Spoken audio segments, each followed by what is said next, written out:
Every morning began with a lie, and every lie felt more like the truth. Here on the ranch, surrounded by the scent of dew-kissed earth and the vast open sky, our little world felt real.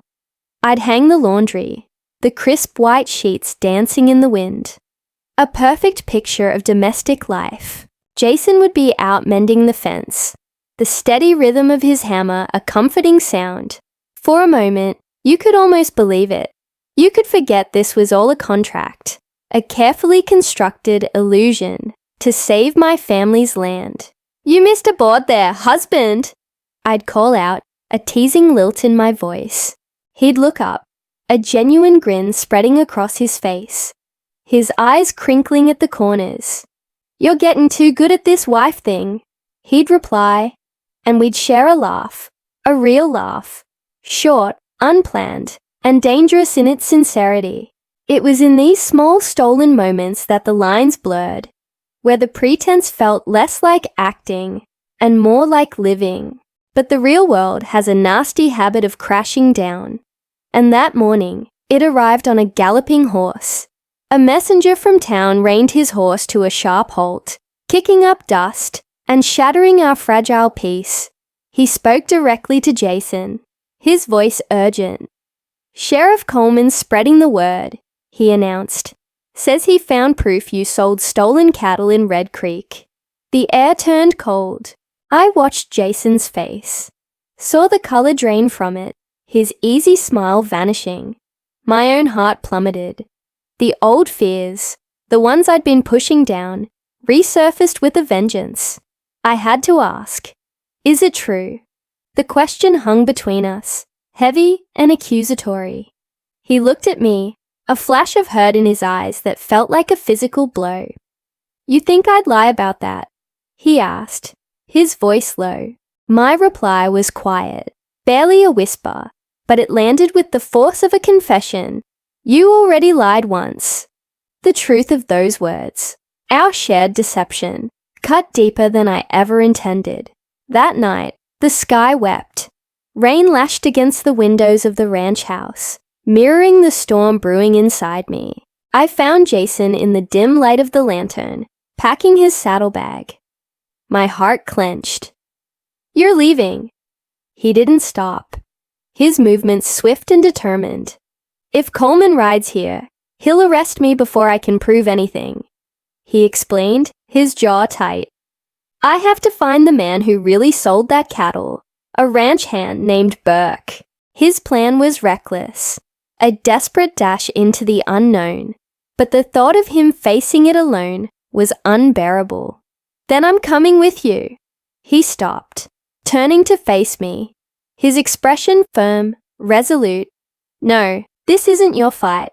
Tears pricked my eyes, blurring the lantern's glow. How could he not see it? How could he not understand that his fight had become mine from the very beginning?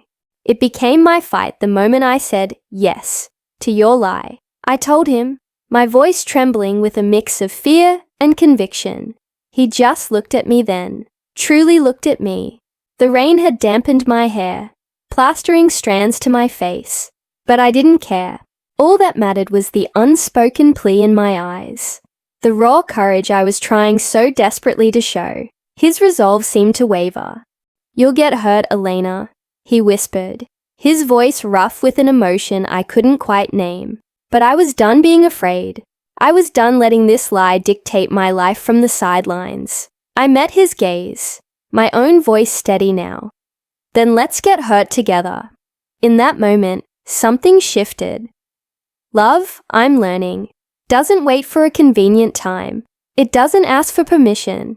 It just happens, right in the middle of danger, right in the middle of a lie. The world dissolved into a blur of rain-soaked woods and endless twilight. We rode for days, the steady rhythm of the horse's hooves, a constant companion. The journey was grueling, but it was also intimate. We were stripped of our pretenses. Our roles as husband and wife washed away by the relentless rain. All that was left was Jason and Elena. We huddled by a crackling fire at night, sharing its meager warmth. The silence between us filled not with awkwardness, but with a quiet understanding. We shared food, stories, and even quiet laughter as we dried each other's cold hands by the flames. It was in these simple acts of care that a new truth began to form. One night, emboldened by the firelight and the feeling of being the only two people in the world, I asked him something I'd always wondered. "You never told me what your father was like." A faint, sad smile touched his lips. He stared into the flames as he spoke. "Stubborn, brave, the kind of man who would have liked you." His words wrapped around my heart, a warmth that had nothing to do with the fire. I moved a little closer, my voice soft. "Then maybe he'd remind you that not every lie has to end in guilt." Jason turned to look at me then, his gaze intense, searching. He leaned in, closing the small space between us. "And what if it ends in love?" The question hung in the air, a breathtaking possibility. The firelight flickered across his face, and for a heart-stopping second, I thought he was going to kiss me. I wanted him to. But just as his lips were about to meet mine, a loud clap of thunder echoed through the trees, shattering the moment. He pulled back instantly, flustered, the spell broken. He wanted to protect me from the storm, from Sheriff Coleman, from the danger that lay ahead.